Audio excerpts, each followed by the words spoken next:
धानमंडी समस्या नहीं राज्य सरकार बर्षिंट बीजेडी विधायक प्रदीप विसारी से कहते राज्य सरकार घोषणा अनुसार धान न उठाइले आंदोलन अदिनिया वर्षार चाषीर फसल नष्ट होईछि।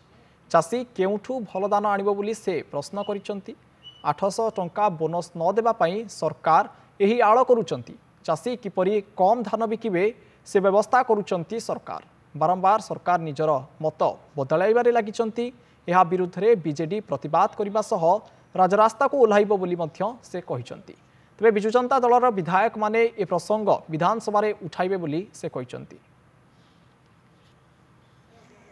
अदिनिया वर्षारे जहाँ भी चाषी क्षति होती सरकार से क्षतिपूरण दवा किंबा जो धान वर्षारे भिजिची स्वल्प मात्रा नष्ट होती ताकू मत उठाइबा नाराज कहीं 800 टका बोनस देवे।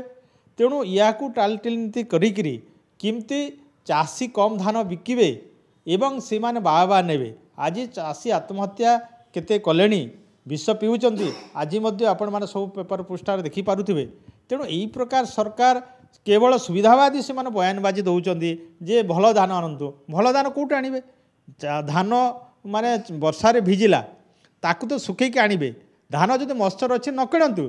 तेणु आगामी दिन में यही प्रकार जो धानर अभाव बिक्री एवं चाषी को क्षतिपूरण दवा बदल रे कि धान चाषी धान मंडी जो जाऊँगी ताकू सठिक भाव में किणु नाहांती तार प्रतिवाद निहाती भाव में आगामी दिन में बिजु जनता दल रास्ता करिवो। तार सहित आमे विधायक माने विधानसभा आमे ए प्रसंग उठिकी सरकार को घेरिबो।